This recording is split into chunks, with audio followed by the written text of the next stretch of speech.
महाराज जी कैसे, कोई बहन आएगी तो पहले ये आपको किस प्रकार के लगे? महात्मा अच्छे विचार अच्छे उनके हैं, बढ़िया भजन भी अच्छा टाइम से करते हैं, अपने टाइम भजन को बहुत पाए उन्होंने। फिर एक स्थान का स्थायी नहीं रहता, कोई भी हम इस स्थान पर जमे हुए हैं, यहाँ से गए यहाँ मन होगा, दूसरा स्थान जब ढूंढा रमताराम मस्तराम, हाँ इसीलिए इनको मस्तराम कहते हैं। मस्तराम, इसीलिए इनका नाम मस्तराम रखा है। अच्छा, जैसे कि मैं बता दूँ मस्तराम इसीलिए इनको मस्तराम कहते हैं क्यों ये स्थान पर रुकते नहीं, एक स्थान पर कहीं पर भी ज़्यादा नहीं रुकते, स्थान त्याग देते हैं। क्योंकि मोह होना संतों को कहते हैं, ठहरा हुआ पानी ठहरे हुए संत कहीं बहुत कम देखने को मिलते हैं और चलते हुए रहते हैं। चलता हुआ पानी शुद्ध रहता है, चलते हुए संत ज्ञान का सागर रहते हैं, हर जगह ज्ञान और प्रचार करते रहते हैं। इसी प्रकार संत अपना परिवर्तन करते हैं, हाल एक जगह रुकेगा कहीं ना कहीं मोह जुड़ ही जाता है। मैं निमित्त मात्र हूँ, गुरु कृपा और हरि कृपा से हो रहा है। जो कह रहे हैं कन्हैया करा रहा है, कन्हैया एक निमित्त मात्र है, करवाने वाले ठाकुर जी है, गुरु कृपा है। अब जी महाराज जी के पास आया हूँ, पहले तो उनसे आशीर्वाद प्राप्त करते हैं, फिर आज की सत्संग शुरू करते हैं। महाराज जी मेरी तरफ से आपके चरणों में साक्षात कुछ आनंद। महाराज जी जैसे कि मैं एक चीज़ जानना, तो बहुत सारे कहते हैं भजन करो, नाम जप करो, तो एक नाम जप करने का कोई नियम होना चाहिए या नाम जप करने की कोई टाइमिंग होनी चाहिए, या चलते फिरते ही करें या निर्धारित समय से करें तो कोई प्रभाव पड़ता है चेंज? देखो इसमें दो तत्व हैं भाई, एक गृहस्थ एक व्रत। नियम तो व्रत के लिए बताए, ना कि गृहस्थ के लिए। क्यों गृहस्थी कोई भी नियम धारण नहीं कर सकता है। उसने नियम धारण किया, उसका ऐसा कोई इमरजेंसी काम आ गया, नहीं कर सकता है। और नियम जो धारण करेगा वो व्रत ही कर सकता है। बाकी तो नाम का जप सबसे बड़ा है। दूसरे आपने एक बात कही, मेरी यही बात रहती है, मैं टोकता जरूर हूँ कि जो भी कराते हैं कृष्ण कराते हैं। ये हमारा थोड़ा हमारे शब्दों को क्यों, वो कराते कभी नहीं है। उन्होंने हमको बनाया करने के लिए, मनुष्य को बनाया करने के लिए। वो विचार देते हैं, विचारों की जो गति है वो उनकी है, वो हमको देते हैं हमारी भ्रिकुटी के अंदर, त्रिकुटी के अंदर। उन विचारों द्वारा हम चलते हैं। अगर शुद्ध विचारों में गए तो सत्य में जा रहे हैं, प्रभु की तरफ जा रहे हैं। और अशुद्ध विचारों में गए तो राक्षसों की तरफ जा रहे हैं, रावण की तरफ जा रहे हैं, डांकसब कंस की तरफ जा रहे हैं। और यश और अपयश, गलत का अपयश है और सही का यश है। तो ये दो रास्ते हैं, हमारी दो धारा हैं, बाकी अलग नहीं है। लोग कहते हैं, एक बात सुनो कि महाराज जी एक ने सवाल किया था, भाई महाराज जी कृष्ण ने जो है और उसको मारा कंस को, और कंस तो बहुत बड़ा पापी था, उसने बच्चों को दे मारा, फिर उसको अपने धाम क्यों भेजा कंस को? आप भूले हुए हो, कर्म का आधार अलग है और चिंतन का और मनन का ये आधार अलग है। कंस को वो चिंतन बना हुआ था कि जो महान संत के पास भी नहीं है। हर दम एक पल भी कंस ये नहीं भूलता था, हाय कृष्ण आएगो, कृष्ण कृष्ण कृष्ण आएगो, कृष्ण कृष्ण मारेगो। एक पल को भी कृष्ण को नहीं भूलता था वो। भगवान इस आधार को भी देखते हैं कि भाई मुँह ना भूलना, चाहे वो मारने के लिए डर फिर कि मुझे मारेंगे, पर मुझे भूल तो नहीं रहा है। मारते टाइम भी कृष्ण कृष्ण हाल नहीं उसके अंदर, कब मार दे वो कृष्ण, वो उठा के मार रहा है। तो भैया एक भाई मेरे, ये जो हमारे तत्व है ना, इनको समझने की देर है। बाकी तो सब कुछ मनुष्य ने किया है, मनुष्य से भगवान ने कराया है। ऐसा ना हो तो राम का स्वरूप न धारण करते, कृष्ण का स्वरूप न धारण करते। हाँ, राम में मर्यादा में बांध दिए थे वो, और यहाँ कृष्ण में खुले में खेल छोड़ दिया। क्यों खुश गए कृष्ण के लिए? मैंने एक ज्ञान ही है, छोटा है, उससे एक बात करी। मैंने कही सुन भैया, ज्ञान को हमने तो कभी किताबें पढ़ी नहीं, पर वही ज्ञान मैंने नहीं सुना, किसी किताब में नहीं सुना, कहीं नहीं सुना कि किसी ज्ञानी को भगवान मिले। ज्ञान से भगवान को जाना गया है, फुल पावर में जान जाता है ज्ञान द्वारा। अगर ऐसा होता तो ऊदों को ज्ञानी की उपाधि थी। क्या थी? ऊदों को उपाधि दी भगवान कृष्ण ने कि ज्ञानियों में देखना है तो ऊदों में देखो। उस ऊदों को किसने फैल कर दिया? गोपियों ने, जो बिल्कुल गंवार थी। तो प्रभु को केवल प्रेम प्यारा और जाने ले कोई जाने ना। मेरे उस भगवान को प्रेम प्यारा है। प्रेम करो, भगवान से प्रेम करो। भगवान का जो रास्ता विचार द्वारा है, सत्य को प्रेम करो, भगवान स्वयं मिलेंगे। क्यों नहीं मिलेंगे? भगवान को मिलने में कोई देर नहीं है, देर तो हमारी है। भगवान जो रास्ता भगवान के लिए बताया, हम उस पर चलते नहीं हैं। और लोग कहते हैं प्रभु मिलते नहीं हैं। और जिस दिन उस रास्ते पर चल जाएंगे प्रभु मिल जाएंगे। दूर कुछ भी नहीं है, अभी तो चूर नहीं है, अभी तुम नशे में चूर, अपने में अहंकार के में मद के में। बाकी भगवान के जैसे चूर हो जाएगा ना, भगवान दूर कहाँ है? भगवान तो अंदर है, भगवान तो बाहर है। भगवान हर व्यापक सर्व ज्ञानी पूछ रहा आके बैठे हुए सब, बोले भाई भगवान क्या कहाँ रहते हैं ये ज्ञानी। अब कोई हमारे जैसा ज्ञानी बोले भैया मैं एक सवाल कर रहा हूँ तुझसे ही, और मेरे सवाल में तेरा जवाब है क्या? क्या तूने पूछा भगवान कहाँ रहते हैं, और मैं तुझसे पूछ रहा हूँ कि मुझे बता तीनों लोकों में ऐसी कौन सी जगह जहाँ भगवान नहीं रहते। मैं जगह तो जब बताऊँ, हर व्यापक सर्वत्र समाना चौपाइयाँ साफ कह रही हैं साहब, कोई जगह नहीं बाकी है। हम इन आँखों से ये तो मस्ती की आँखें स्वाद भी देखती हैं, दर्शन नहीं करते हैं। कभी इनको बंद करो, तुम्हारे अंदर वाली आँखें खुलती चली जाएगी, समझ गए? भोलेनाथ का प्रकाश आएगा, समझ गए साहब, सब कुछ मिल जाएगा तुमको। बोलो कि नहीं अला की जय। गुरुजी जैसे जिसने जो फल खाया वही बता सकता है कितना खट्टा है कितना मीठा है।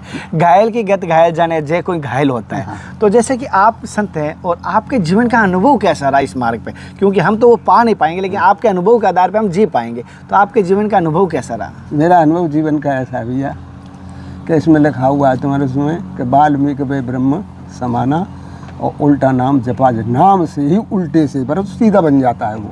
पर उसने तो कत्ल इतने किए थे, बताते मेरे का गड्ढा भर दिए थे जने हुए से, क्योंकि ब्राह्मण और संत ही चलते थे उस टाइम। वो काटता था लूटता था, ब्रह्म के समान कर दिया।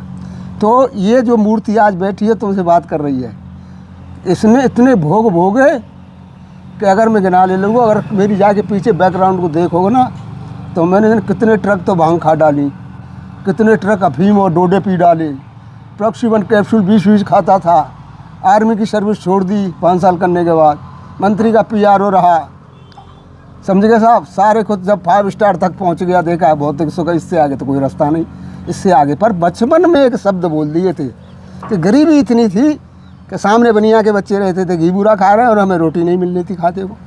तब भगवान से मुझे बैर सा हो गया कि हे भगवान, ये तो गबूरा खा रहे हैं और हमने कौन सा गलत कर दिया छोटे से ने, और इनने कौन सा अच्छा कर दिया। हम तुमको जानेंगे और जब तुमसे पूछेंगे। मैं भगवान के रास्ते पर नाम चलता रहा, भोग भोगता रहा। फिर सन बात है ये 93 की, 93 की बात है बेटी। 93 में एक बात आई कि तूने जन्म लिया है ब्रज में। हरिद्वार रहता था ज़्यादा मैं, उत्तराखंड नीलकंठ और उनमें घूमता था, भगवान शिव को देखता हुआ आया साहब, परिक्रमा में डाल दिया। चलता रहा परिक्रमा में, करीब 150 लगी कि जन कितनी पता नहीं है, सन 2000 तक लगा रहा, चलता रहा। नंगे पैर, आज भी गांठें पड़ी हुई है पैरों में। और जहाँ मुझ में डेल पड़े मैं रोता तो क्या एक आवाज़ आती है अंदर से कि आज जहाँ डेल पड़ रहे हैं कल वहाँ फूल बरसेंगे, तो इस पर हटना मत। कि तूने जो भोग भोगे वो भोग तेरे दूर हो रहे हैं। ये गालियाँ जो पड़ रही हैं, ये जो भीख मांग रहा है, जो कुत्ते लग रहे हैं तुझ पे, खाया तो नहीं आज तक किसी ने भी मुझे टच नहीं किया। इताद जब देखो रहा सबके अंदर, समझ रहे हो ना आप जी। सन 2000 में उस पहाड़ पे एक मंदिर बनाया है, देवनारायण का पानी। वहाँ ठहरा जर्क बैठे हुए थे और पगडंडी थी वहाँ। लोग बोले रात को कहाँ रहे महाराज? मैं यहीं कि यहाँ तो जर्क रहते। तो मैं जर्क क्या भाई, ये तो अनेत तो वो भी जानते हैं, हम क्या कुछ कह रहे हैं उनसे। बस 10 साल वहाँ रहा। वहाँ से फिर एक आवाज़ आई कि अब तुम अपना बना के मत रहो, क्योंकि वहाँ गुंडे आने लग गए। गुंडे आके कोई कहता चिलम पिला, कोई कहता कुछ, और मेरा धीरे धीरे सब छोड़वा दिया प्रभु ने, क्योंकि उन्हें निर्मल करना था मेरे को भैया। फिर तो कभी कहीं कभी यहाँ 2-3 साल रहा, पहाड़ पर रहा 3-4 साल, 2 साल पहले फिर रहा 1.5 साल, फिर वहाँ भी गुंडे चढ़ गए। अभी भी गुंडे काम नहीं उतार पाया वहाँ है। अब फिर यहाँ आ गया, एक तुम्हारे जैसा भक्त इसको बनवा गया मंदिर को। आराम से आनंद से भजन करता हूँ। इतना ज़रूर मैं साधु संतों से कहता हूँ कि जिसको भजन करना है भगवान का, वो रात को जगो, जब दुनिया सोए जब तू जग, भगवान से मुलाकात और बात होगी। अब ये कोई करता नहीं है। सब संत भी हमारे जब भी उठ रहे हैं, जब सब दुनिया उठ रही है। मैं तो वृंदावन रखा था ना 4 महीने, तब देखा था। अब किसकी क्या है, तो सब संत हैं, सब भैया हैं, सब भाई हैं, सब जानकार हैं, और हम तो अज्ञानी बन के पड़े हैं भैया। माफ़ करना, कोई गलती हो जाए तो बस। नहीं महाराज जी, आप सही कह रहे हो, क्योंकि संत तो हमारे भेष में प्रणाम स्वरूप है, कोई भी हो कैसा भी हो। मैं गुरुजी एक चीज़ जानना चाहता हूँ, जैसे आपने इस मार्ग पे, हर किसी की इच्छा होती है कि भगवान के दर्शन हो साक्षात, आपकी भी इच्छा है, मेरी साधक की भी। आपको क्या कभी आपके जीवन में ऐसी कोई चमत्कारी घटना घटी जिससे आपको और विश्वास हो गया कि भगवान तो मेरे संग है? कईयों संग नहीं है, जहाँ चाहो खड़ा कर लें, जहाँ चाहो बात करें आंखें बंद करके। और जवाब भी हुए और ये कहा कि ये होगा कि चले गए, हो रहा है। ये छोटी छोटी घटनाएं तो रोज़ होती हैं। अभी मुझे ले गया था सुबह एक वक्त, कई दिन से पीछे पड़ रहा। अब मैं उधर से चला तो गाड़ी खड़ी, मैं सोचा भाई चकती या घिया है तेरे पे? बोल नहीं है महाराज, और सब सब्जी है। मैं अब चल दिया, आगे साइकिल वाला मिल गया, सब्जी वाला। मैं तेरे पे घिया चकती है कि नहीं है? मैंने यार कमाल हो गया यार, घिया चकती को मन कर रहा है, कहीं नहीं मिली। आगे आया तो एक शिष्य है, उसका घर पड़ता है, वहाँ मैं खड़ा हो गया। उसकी छोरी खड़ी थी, मैं छोरी तेरे बेल फेल लग रही है का? हाँ बाबा। मैंने घिया चकती लग रहा है कि चकती लग रही है? मैं जल्दी ला तोड़ के, ये कैसे चमत्कार नहीं है? चकती आ गई टूट के। क्योंकि भगवान जान गए कि इसकी मनोच्छा ज़्यादा कर रही है। महाराज जी कभी कभी विलोप होता है, जैसे हमें हमारे से प्राण अलग होते हैं, वैसे ऐसे कभी ईश्वर से ऐसा होता हाँ, है होता है। कि तो वो किस प्रकार होता है? आपके भी कभी होता ईश्वर से कभी अलग नहीं है। सुख दुख दोनों उन्हीं के हैं। दुख में भी वो हैं, याद रखोगे। सुख में जा हर समय चिंतन में तुम्हारे मुद्दे को सुनो। हमारी ये 3 प्रक्रिया हैं। पहला क्या है? कीर्तन, हरे राम हरे कृष्ण हरे कृष्ण हरे राम हरे कृष्ण। दूसरा क्या है? मनन, कभी मन में गए, कभी बाहर आ गए, कभी मन में गए। तीसरा क्या है? चिंतन, जो बातें आपसे कर रहा हूँ मगर बात अंदर और किसी से भी हो रही हैं। इसको क्या बोला है? चिंतन। चिंतन बाहर नहीं आता है, चिंतन चित्त को जाता है, और जो चिंतन में चला गया उसका खेल बन गया, वो प्रभु से मिल गया। आनंदों की अनुभूति अंदर से मिलती है, बाहर से नहीं। मौज मजे ले सकते हैं। तो भैया हरदम आनंद मिलते हैं इस मस्ता बाबा को, तो हरदम भगवान बात करते हैं इस मस्ता बाबा से। तो कभी अकेले में उसके साथ जब आंसू बहाते हैं ना, तो ऐसे लगता है जैसे प्रकट होकर मुझसे बात ही कर रहा है। ऐसा कभी हुआ कि आप होता है मेरे साथ। कोई ऐसी सत्य घटना बताओ जीवन की, जिससे कि हमें दर्शन हो मानसिक में? देखो सुनो, एक दफ़े मैं आ रहा था और फिर आके मैंने सोचा बहुत बड़ी घटना है। तो यहाँ मैं वो करता हूँ, हर साल जो मल आता है ना उसमें सेवा करता था। पिछली जो अब के, तो फिर मैंने भंडारे की सोचा, तो हमारे गांव वालों ने भंडारा लगवाया बड़ा तगड़ा, 1 महीना चला। नाम से ही खाली पहला है कि बाबा जी ने अकेले ने भिक्षा करी। मैं अकेला जाता था डायरी लेके, कोई 2100 दे रहा, कोई 11,000 दे रहा, सब में पूरी महीना भंडारा चला। इससे पहला जो भंडारा किया था, एक चमत्कार घटना बता रहा हूँ मैं। बबली के यहाँ था, वहाँ जब मैं सो के दोपहर को उठता हूँ तो चाय की मुझे थोड़ा वो रहती है, दूध दे जाते हैं तो भक्त लोग। तो मैंने कहा भाई ऐसा करो, चाय बनाओ लाला। और इतनी कह के मेरे एक विचार उठ रहे बहुत जोर से कि यार कोई साधु आ जाए। तो एक नंग धरंगा बहुत तगड़ा और आके और बुसकी पुटरिया बंधी दरी, एक राधे बेटी आ जा, उसकी बोरी वगैरह बंधी हुई थी और चाँद पर की और रस्सी लग रही, लिपट रही कम से कम यहाँ से बहुत लंबी। और मैं जैसे में देख रहा कोई चाय वाला है का, बच्चा निकला नहीं जब तक वो चिल्ला रहा भाई चाय मिलेगी क्या, चाय मिलेगी। अरे वो बुला जल्दी बुला, सारे भोलेनाथ आगे बुला लिया।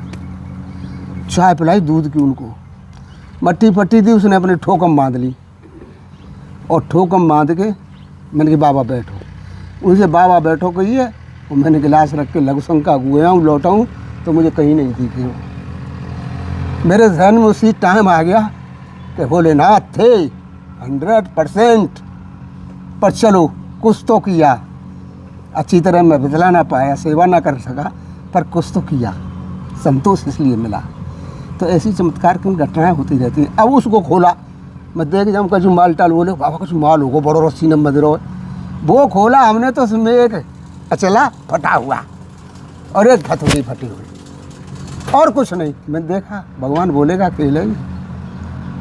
तो ऐसे साक्षात स्वरूप होते रहते हैं जंगलों में भैया। आप हमारे भक्ति जागते हैं, हमको रात को बोलते हैं बाबा तुम किससे बात करते हो? रात को कहते रात बेटी। अच्छा बेटा ये भूल आया था मैं, वाह बेटी वाह। किससे बात करते हो? भगवान से। इसमें झूठ नहीं है मेरा, इसमें झूठ नहीं है।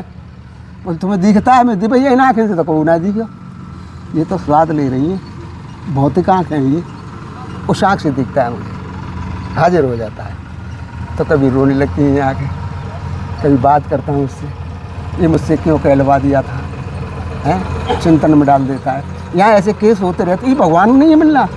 ये हमारे भगत जगत खड़े हुए थे, भंडारा खत्म हुआ, बाजरा सूख रहे थे, मैं आ रहा था तो हमारी ये दुकान है, इस पर 10-20 हर्ष में रहते हैं, रोक लिया बच्चों ने। बच्चा बड़े प्यार करते हैं मुझे, बाबा मेरे कब आ रहा है, सोमवार की बात है, मेरे मुख से बट निकल गई। मैंने कल मंगल को, यार क्यों चिंता कर रहे हो? अब आकर न बादल न कुछ, में चिंतन में पड़ गया जब से। तू मेरे से कहलवा क्यों, रात को भी भजन में कहलवा क्यों देता है पूरे समाज में? भाई साहब इतने करीब 2 बजे की बात है, मैं से बोला यार एक बदरिया उठी है, पहले भी ये केस हुआ है और ये बदरिया वारिस करेगी। उठा धर, हाँ ये था मेरे पास रहता है, मैं डर सामान को जल्दी बारिश होगी ताप के। अरे बाबा कहा करे तुम बदरिया में, कि क्या चिंता करता है तू यार, धर सामान को। और सामान नहीं रखा जब तक, अथो जला, रात को भी बारिश। ये लोग मुझे निकलने नहीं देते, बड़ा प्यार करते हैं सब लोग। क्यों करते हैं, क्यों करते हैं? मेरे जैसे फकीर 1000 घूम रहे हैं, लाख घूम रहे हैं, सब यहाँ की पब्लिक जान रही है कि कर्म करता है, कर्म पर टिक रहता है ये साधु। इसलिए मेरे भक्त प्यार करते हैं, और प्यार उसी को मिलता है जो भगवान को प्यार करता है। जान रखना, समाज संधारना।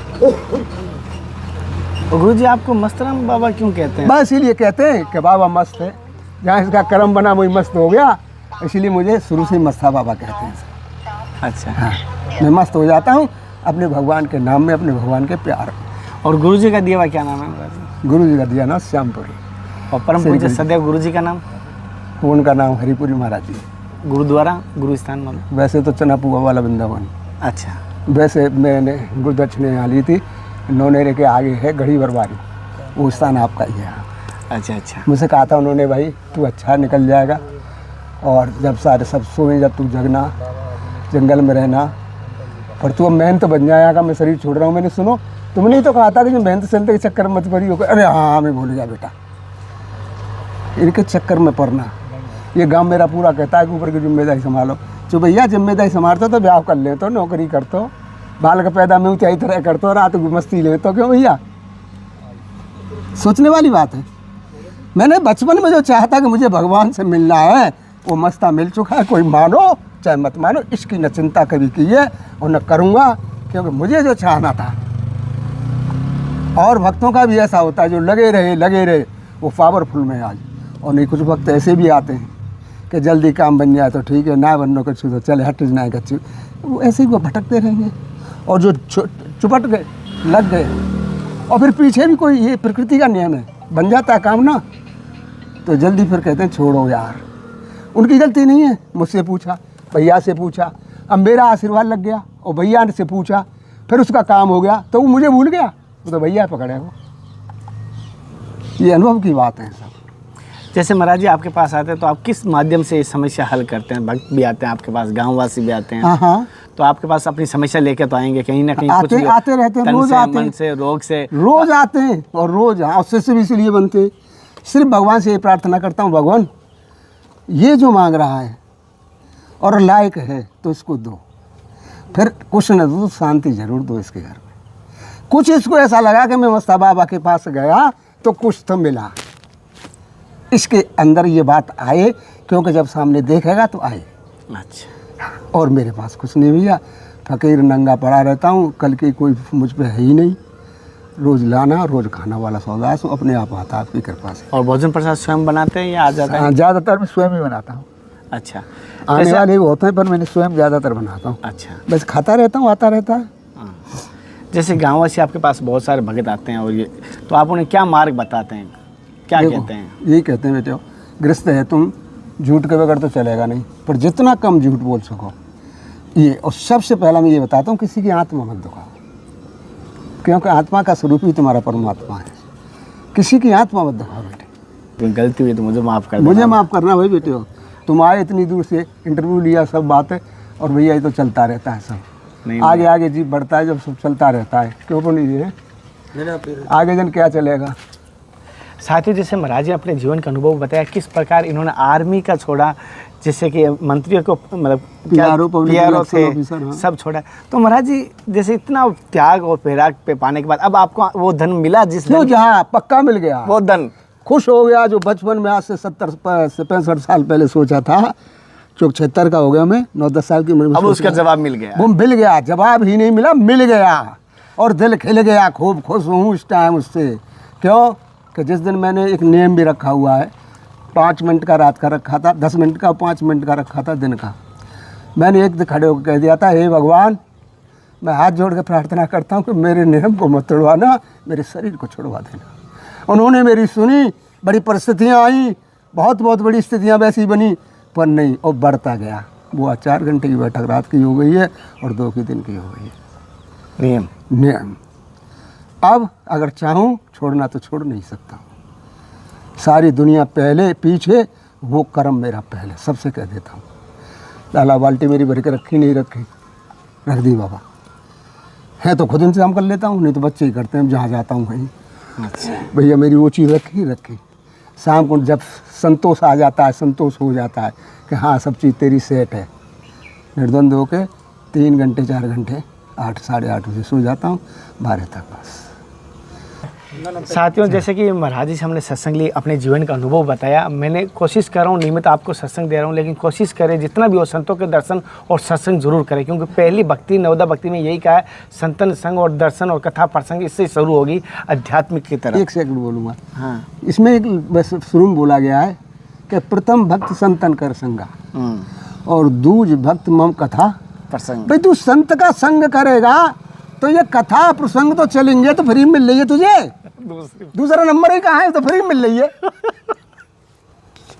भाई संत का संग करेगा तो वो संत है तो भगवान का ही नाम लेगा, प्रसंग ही करेगा, सत्संग ही करेगा, तो ये तो तुम्हें फ्री मिल रही है। सत्य का संग कर लो, दूसरी भक्ति संग मिलेगी। इन चीज़ का अनुभव करो, जानो इस चीज़ों को। जी हाँ, ये गलत नहीं है, सही है। इसीलिए यहीं से शुरुआत होती है और मैं यहीं से सबको जोड़ने की कोशिश कर रहा हूँ।